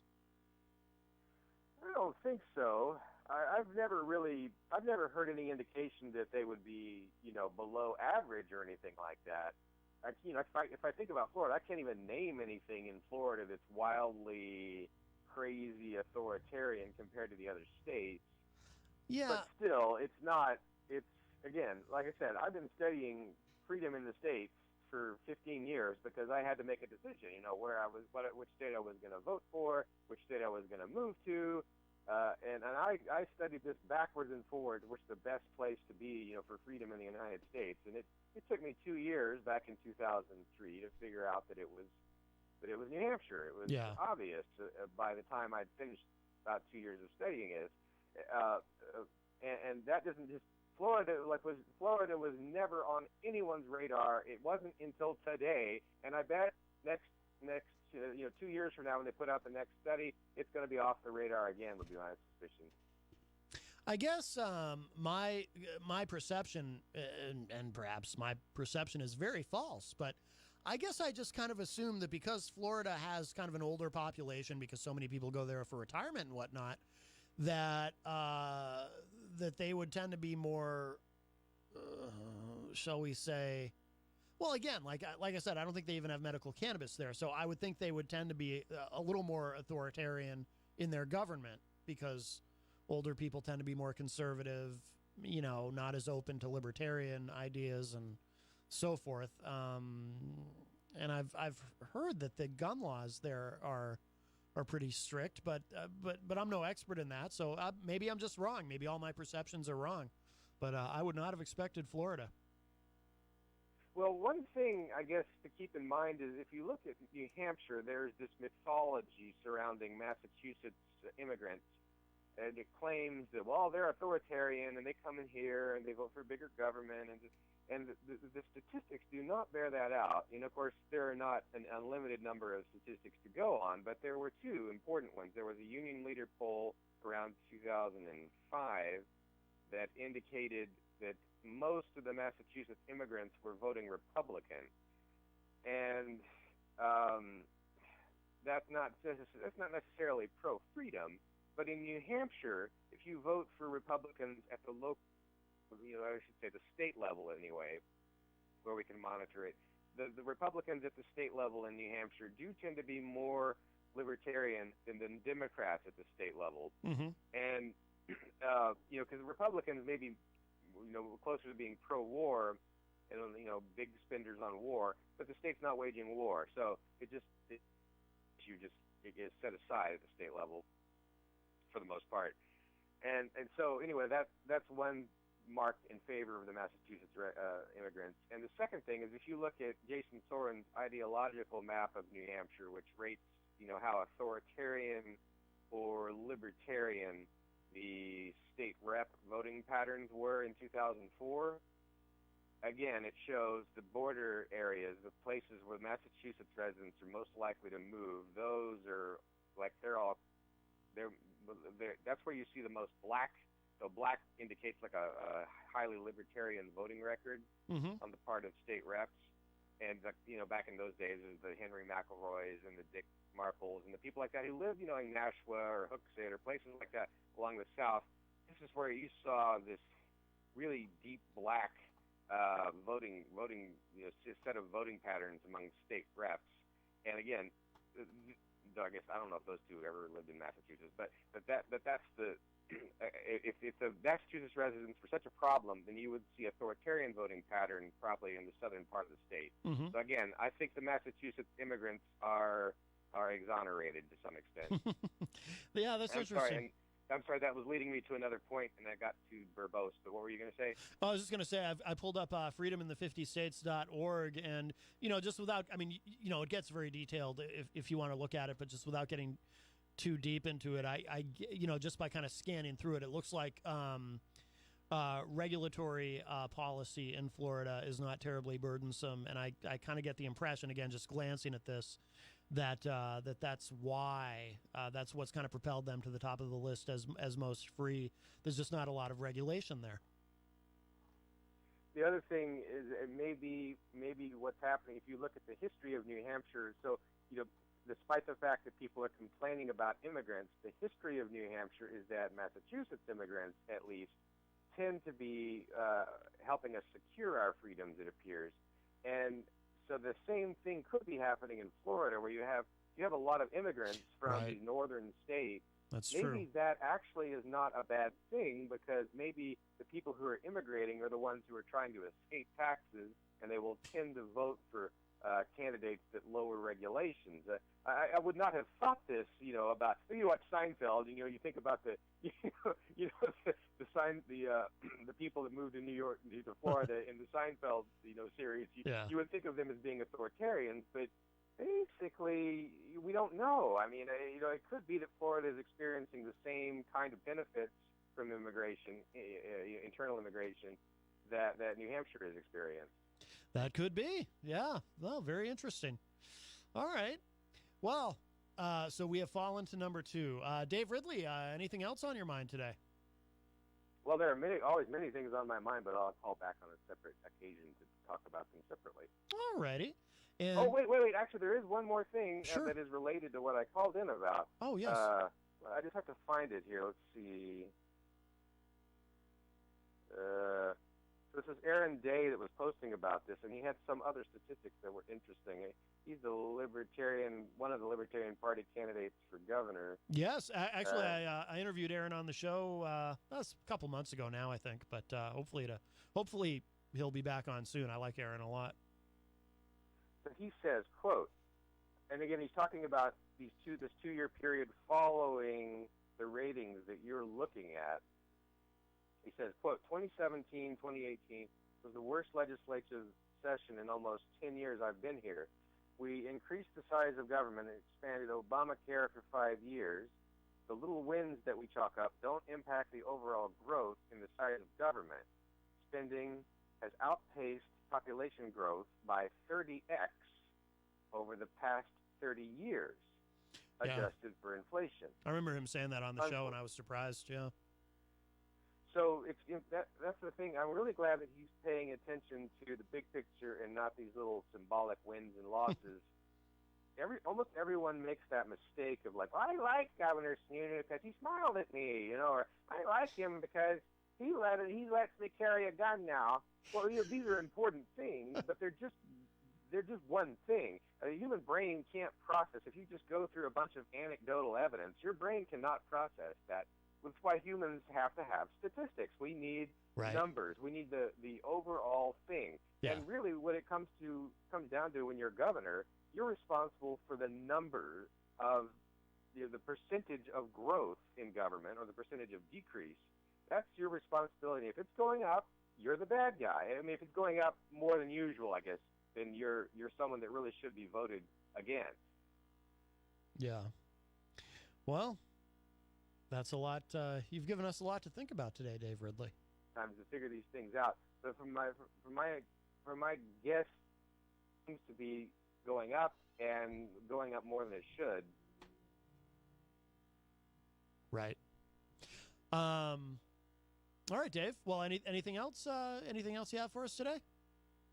That is all. Watch the big picture. Yes. Don't get distracted by details. And you should please plug the Ridley Report. Ridley Report, something, Ridley Report. And we should say, by the way, the reason you can use something in the lyrics is because if you believe in freedom, you can put whatever you want in those lyrics as you sing it. Well, yes, I would be able to put anything I wanted into the lyrics if we lived in a free country. Ah, that's true. But if I put certain things in the lyrics, the Secret Service will visit. If I put certain things in the lyrics, Antifa will punch me in the face. And here I was, Dave, thinking that your jingle was the last bastion of freedom. But even that is not truly free. I'm afraid not. The First Amendment was not written to protect the word something. That's true. That's a great point. All right, Dave Ridley, thank you so much for the call, my friend. Carry on. All right, take care. Bye-bye. That was Dave Ridley from theridleyreport.com. So always nice to hear from Dave. And let's see. Oh, do we have I thought we had some chat room. Says who? Oh, there we go. It says Michael Cohen interjecting there. Oh, you know what? I haven't played this one yet today. Truth isn't truth. There you go. Actually, John Hopwood gave a very a smart defense of Rudy Giuliani. Much as he likes to condemn Giuliani, he did defend his truth isn't truth in a nuanced way that I would tend to agree with. Hello to Jackie Brown, who joins us in the Facebook live chat. And Dr. John D. Rich Jr. says, what is his potty training story? I wish I had seen that. Yeah, I didn't even think to ask him that. I wish I had seen that before. You know what? We'll save that for next time. Dave Ridley calls in on a regular basis. I will have to ask him as such. I don't know, but we should not assume that everyone has a potty training story. I mean, I have one, but not everyone necessarily has one. To most people, it's probably just it is what it is. You learn to. You learn how to use the potty seat, and then, you learn how to, you work up from there. Let's see. I know I did. I said I wanted to move on from Cohen and Manafort and all that, but I just, I think this is kind of funny. Some of you won't find this funny. HuffPost is reporting, felons welcome here projected on Trump Hotel in D.C. Guilty and criminal also lit up the entrance after Manafort conviction and Cohen guilty plea. Dr. John in the Facebook live chat says, water under the bridge? Well, not necessarily water. I think I see what you're going for there. The misdeeds of two former aides for President Donald Trump lit up the Trump International Hotel in Washington, D.C. yesterday. The words guilty and criminal were projected above an entrance, along with felons welcome here after a busy legal day that established ex-Trump campaign chair Paul Manafort and personal attorney Michael Cohen as serious lawbreakers. Says who? American Bridge, a Democratic super PAC, and visual artist Robin Bell appear to have collaborated on the project.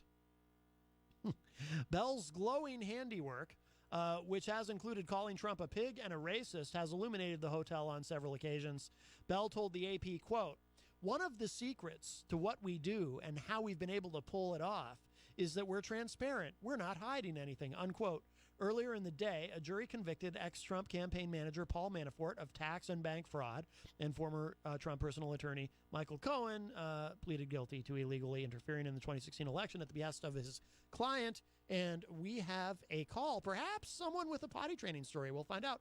Hi, welcome to Matt Connarton Unleashed in the Afternoon. Who's this? Hey, Matt, it's Scumpy. Jeff Scumpy Lorenz, how are you, sir? And do you have a potty do you have a potty training story? Oh, no, I don't, but it's not, I not guess required. This morning I was talking to Peter. The moose is on the loose, I guess. I guess the moose walked out this morning. Perhaps his moose juice was sour. I don't know, man, but I go in. I'm regular day is tomorrow, and I go, I text Peter and I go, Peter, is the moose going to be in? No, because when he's not there, I do the sports. I do my homework and news and all that kind of stuff. But yes. I guess he left. I didn't hear early in the morning, but I guess he just took off. I talked to Don T.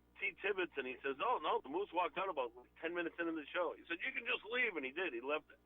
And I texted him. He says, I'm not coming back. Nope. So there's some big morning show stuff going on now. Yeah, well, it happened. I did listen to it online right before my show, because it happened, so you haven't listened to it yet. No, I didn't. I was listening to the replay coming out of work, and everything seemed cool. The moose wasn't there, and I thought Tibbetts was just filling in, and maybe he was down at the State House or something. But yeah, it all went down right in the first 10 minutes. So if you go to if you go to WMNHradio.org and you look at the archive, it happened right away. And apparently too, you can see everything on the video. Moose getting upset and whatnot. Someone was telling me. I haven't watched the video yet, but I did listen to everything that went down, and I was surprised because honestly, it sounded like the typical back and forth that Pete and Joel do.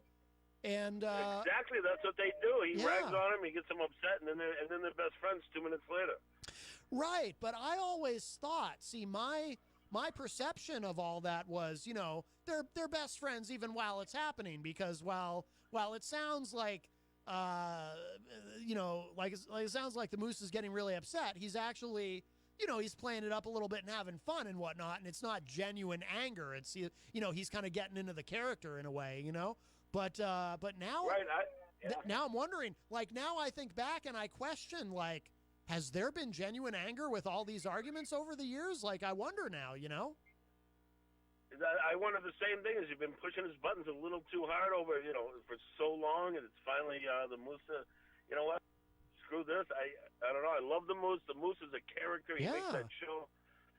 You know, and I'm going on tomorrow morning. You know, but geez, I don't know, man.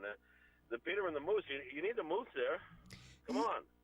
Yeah, I mean, Joel is. We all love the Moose. I've always said he's one of the most naturally hilarious people. Probably the most naturally hilarious person I've ever met. Exactly. And naturally hilarious. Everyone always says, is that a shtick? Because I go on there all the time.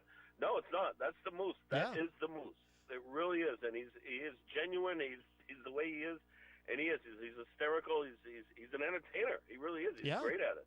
He doesn't even realize it. He doesn't even realize how good he is. I know. I mean, I was telling somebody earlier, right before I went on the air, I said, I could listen to the Moose just read names and phone numbers out of a phone book and be entertained. I mean, he's that funny. Absolutely. Yeah, he's that funny. So I don't know. I don't know. Well, we might, maybe we'll be hearing the morning show with Peter White and Scumpy as a regular thing. Who knows? I don't know, but I'll be on tomorrow. I mean, my schedule doesn't let me do it every morning, but I'll be on tomorrow. I'm going to get to the bottom of this stuff. Got to get to the bottom of it. Yeah, so if anyone wants to tune in, let's find out what's going on with the Moose. Or maybe we'll have Matt Connarton unleashed in the afternoon with the Moose. Who knows? There you go, Matt and the Moose. Matt and the Moose. That actually doesn't sound too bad. That doesn't sound too bad. No, it's all good, but geez, I don't know. I hope it's good. But I'll be on tomorrow, so anyone listening, tune in. We got to find out the big soap opera, the drama going on with Peter White and the Moose. Let's see what's going to unwind here. Let's see what's really going on. I'll be in there tomorrow morning, so. Yeah. All right. We're going to get to the bottom of this. All right. Sounds good. All right. Well, thank you for the call, Scumpy. All right, Matt. Keep cranking it out, babe. You got it, man. Thank you. Talk to you. All right, bye. Bye-bye. All right, so that was Jeff Scumpy Lorenz. He'll be on the morning show with should I call it the morning show with Peter White and the Moose? I mean, I assume it is until I'm told otherwise. So he'll be on there tomorrow morning, 7 to 9 a.m. right here at WMNH 95.3. That goes back to the Egyptian times. And we'll see what happens. Keep on stabbing me in the back. Oh my goodness! Well, I can use a little stone it. So anyway, as soon as I'm off the air today, I'm gonna go. I already listened to the audio. I'm gonna watch the video of the Moose on the loose. So let's see. How much time have we? We got about 15 minutes left. I'm gonna try to get to some other things. I do wanna get to some other stuff. I found this kind of interesting. Tomi Lahren, is it Tommy or Tomi? Tomi. It's a female. I've heard it pronounced both ways. She's a regular on, she works for Fox. She, you can often see her on Fox and Friends, with, she's there with Steve Doocy, Brian Kilmeade, and the token blonde who sits in the middle. And she made a comment about, do I want to play the clip? No, I'm not going to play the whole clip, but it's a little long. But she just made this comment that's just obnoxious about the treatment of Melania Trump. So here's what she said, because it relates to Michelle Obama. And here's what she said. Okay, so commentator Tomi Lahren. See, I can't even talk now. I'm genuinely worried about the morning show. Commentator Tomi Lahren used an appearance on. See, you know what? I'm sorry. I don't mean to keep interrupting myself, but you know what's going on in my head.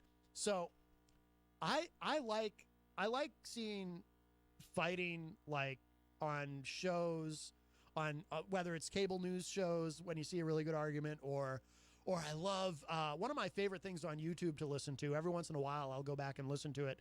Is an epic fight that Opie and Anthony got into back in 2009. It's just entertaining. Or anytime there's an argument among staff members on the Howard Stern show, always entertaining to me. I actually really enjoy that kind of stuff. But when it's Peter White and the Moose, it's like, you know what? It's the same feeling, and I don't mean to be overly dramatic about it.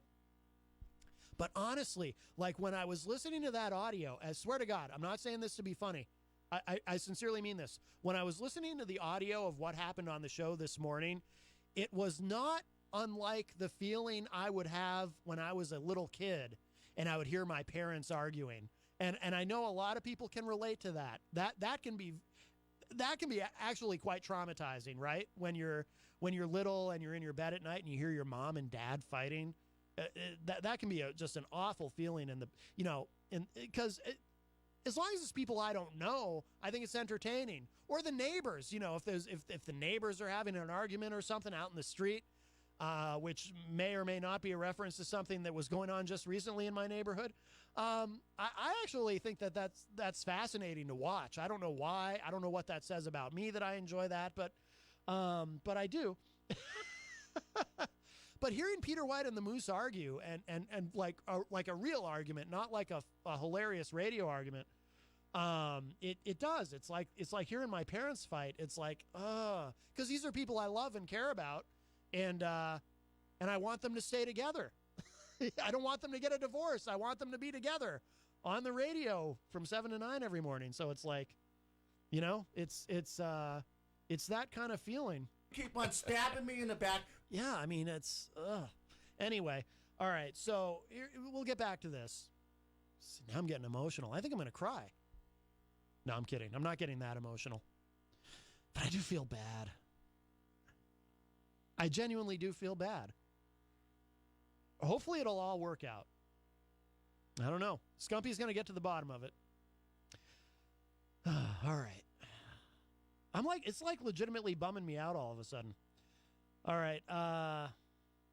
Anyway, so commentator Tommy Loren used an appearance on Fox and Friends today to declare that she has, quote, never seen a first lady be attacked, unquote, like Melania Trump has been, and that it would be preposterous to think Fox News would have criticized former First Lady Michelle Obama as vehemently.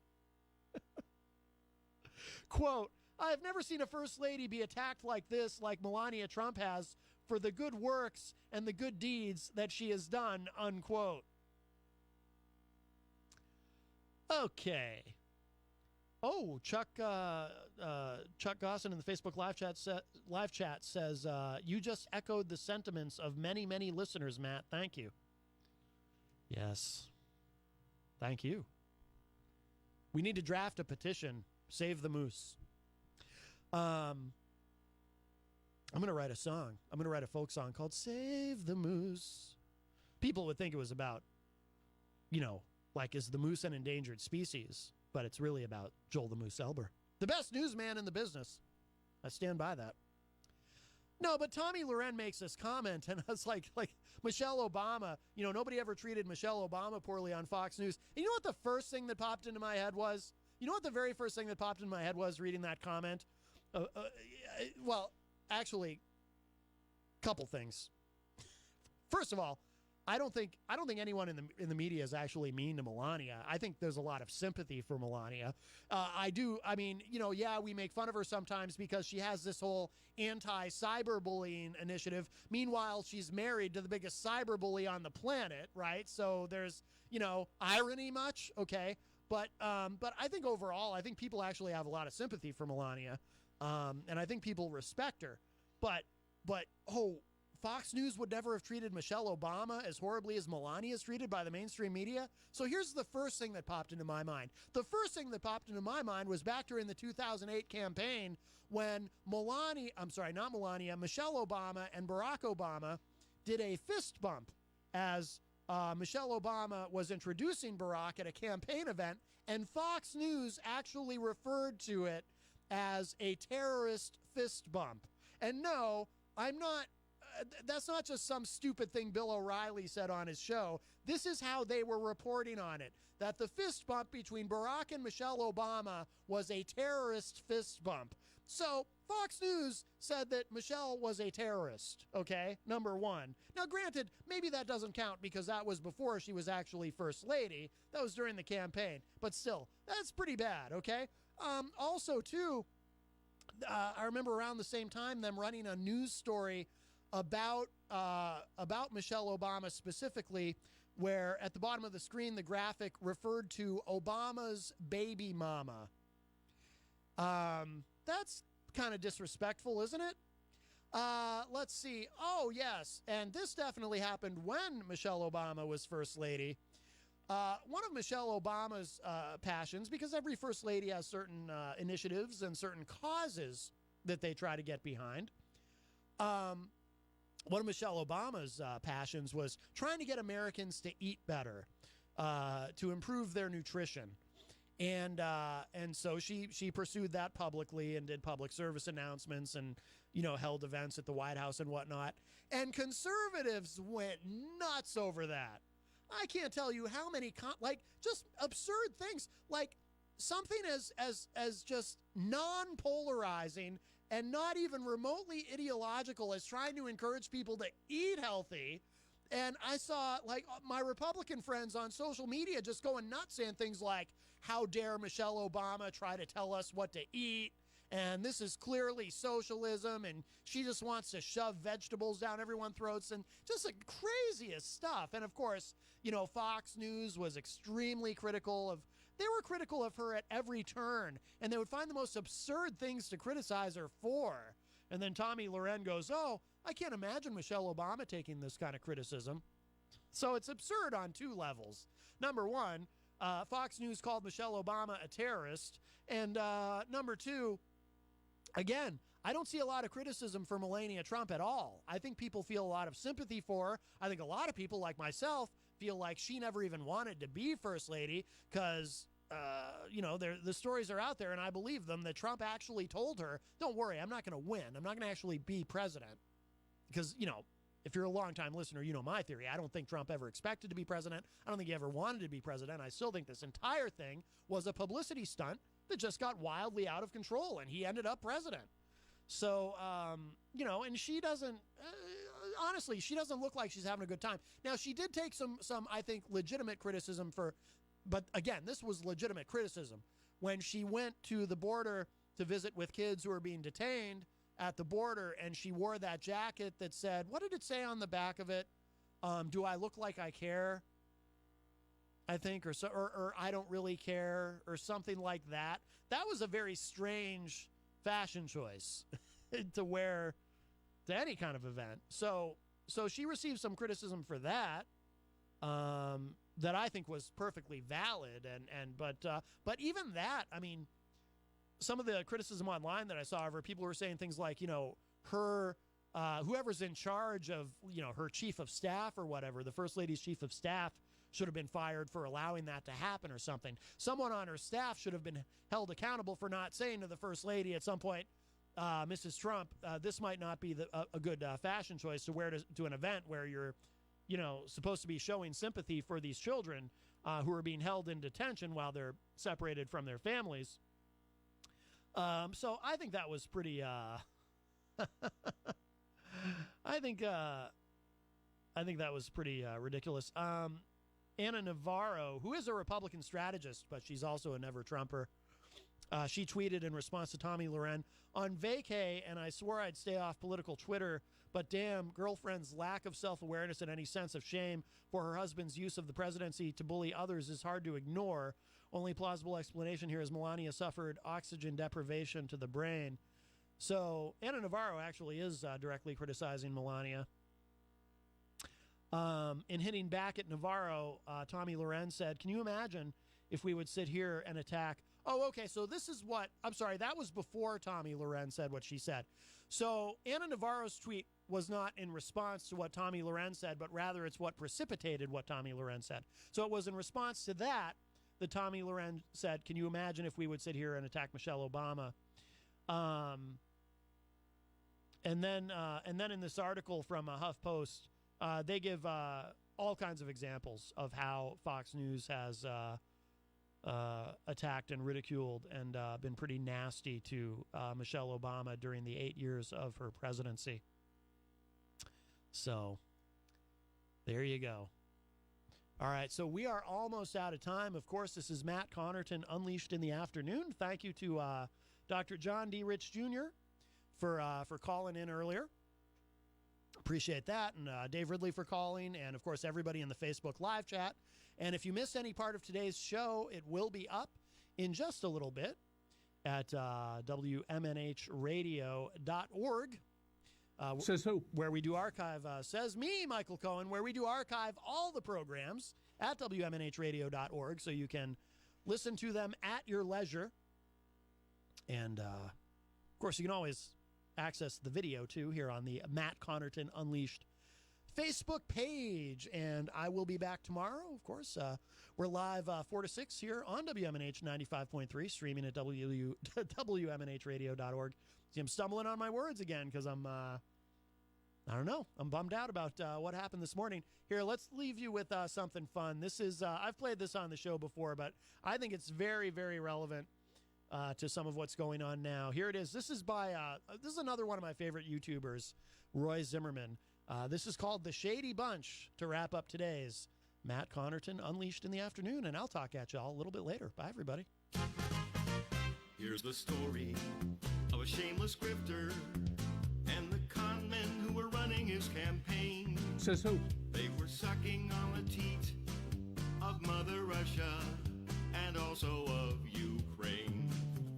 It's the story of a guy named Putin who was rigging the electoral outcome. Says who? Sending agents from the GRU to say GRU dumb. Truth isn't truth. And these agents met with Manafort and Sessions, Carter Page and Roger Stone and Michael Flynn, Jared Kushner and Donald Jr. Now what deep borscht they're in. Yeah, they're saying Papadopoulos will topple us, and Robert Mueller will have us all for lunch. Says who? Oh, but he is not inviting, he's indicting. That's the way they all became the Shady Bunch. The Shady Bunch. The Shady Bunch. That's the way they became the Shady Bunch. In a way, even Trump can't counterpunch. Keep on stabbing me in the back.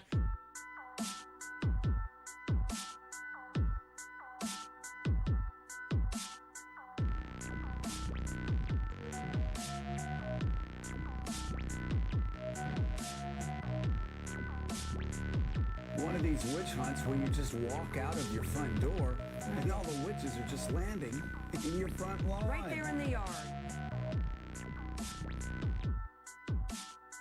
Most children are more aware of the benefits and pitfalls of social media than some adults. Says who? Truth isn't truth. Says who? That goes back to the Egyptian times.